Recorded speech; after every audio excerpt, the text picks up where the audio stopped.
On today's episode of I Grew Up in an Actual Dictatorship, so you know you're not in one, I want to tell you guys about the day that Fidel Castro, our own president, massacred 42 Cuban citizens in order to stop them escaping the country. This is the massacre of the 13th of July.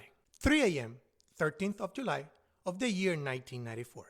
The port manager of a well-known bay, Bahia de La Habana, had secured a boat from the company that he worked for in which he planned to escape along with a tripulation of 72 people. This tripulation, there were 10 kids, youngest one 4-month-old. But their dreams and hope for a better life in the United States was easily squashed when mere minutes into the voyage was already a Coast Guard boat rear-ending them. They already knew beforehand that this event would take place at the exact time that they were going to do it.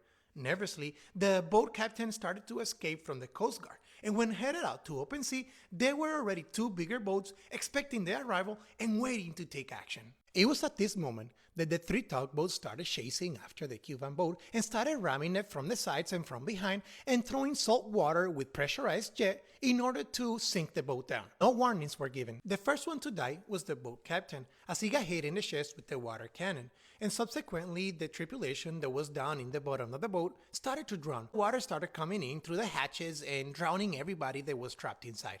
Finally, after many attempts ramming it and hitting it with water cannons, the boat was finally sinked. You think that would have stopped them, as they had already stopped the escapees, but that wasn't enough for them. They wanted to leave no trace of the inhumane act they were committing, so they started swirling around the survivors in order to create turbulence so they would drown with the waters. The survivors, in between many screams and pleads, "Please help us," pleads were falling on deaf ears. Can you imagine how desperate that situation was for them? You don't have to imagine. Let's hear directly from one of the survivors who lost her 10-year-old son and her husband during the voyage. Veo un remolcador que se acerca a nosotros, estábamos solos el niño y yo con la señora. Y veo un remolcador que se acerca y le digo que nos ayude, que por favor que nos subieran, que no sabíamos nadar, que nos ayudaran. Y dijeron que se mueran, fue la palabra que dijeron. Entonces tuvimos que seguir al grupo que estaba allí. Pero ellos tenían una tabla de una nevera. Estaban aguantados en una nevera. Entonces solté a la mujer para aguantarme de la nevera pensando que fuera a servirme mejor porque pensé que la mujer se me podía hundir. Y cuando me aguanté de la nevera, me cayó todo el mundo arriba.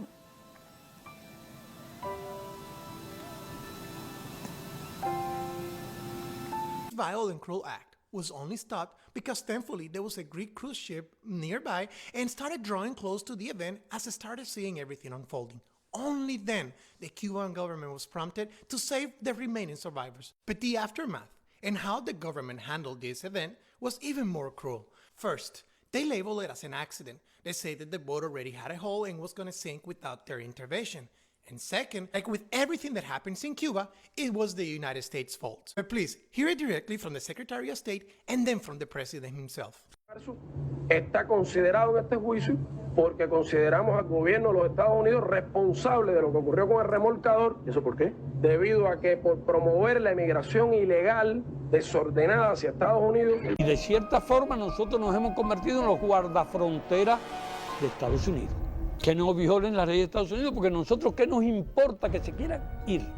Si nosotros no tenemos ninguna objeción, no ponemos ninguna traba. Y sin embargo, por cumplir nuestros compromisos, por cumplir nuestros deberes internacionales, cumplir con nuestras leyes, hemos venido a convertirnos en los guardianes de la frontera. How insulting.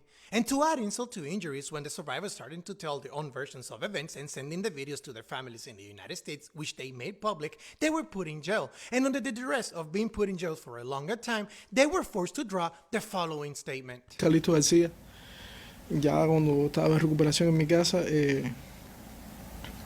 una prima de nosotros fue a tomarnos un video para mandarlo para los Estados Unidos a Joseito, el cual hablamos cosas que sinceramente no fueron verdad, porque no estábamos esclarecidos ni estábamos claros de cómo era que había pasado la situación. No.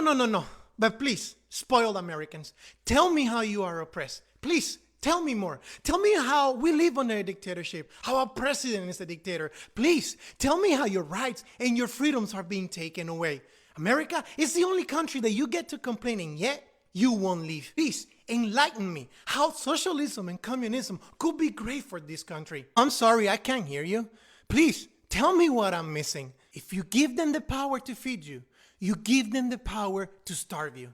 For this and many more reasons is why I'm telling you, America is not a dictatorship at all.